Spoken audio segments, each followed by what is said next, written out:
काल कोथिंबीर वडीचा व्हिडिओ मी एडिट करून यूट्यूबला अपलोड केला आणि बघते तर काय व्हिडिओ ब्लॉक झाला होता. म्हणजे व्हिडिओची विजिबिलिटी ब्लॉक करण्यात आली होती यूट्यूबकडून.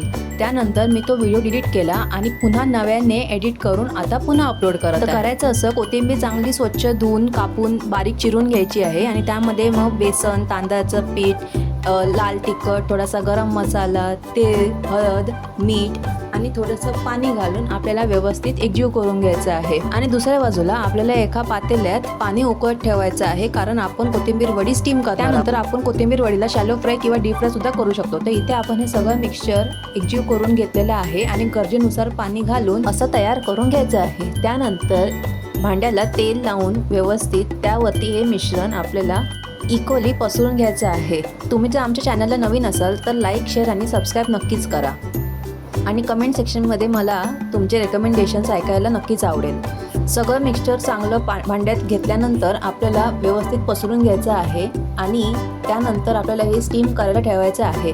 मीडियम टू हाय फ्लेमवरती 10 मिनटं तुम्ही ठेवू शकता आणि त्यानंतर आपली वडी रेडी आहे. आता आपण याला थंड झाल्यावर कापून घ्यायचं आहे आणि तुम्ही शॅलो फ्राय किंवा डीप फ्राय करू शकता तुमच्या इच्छेप्रमाणे.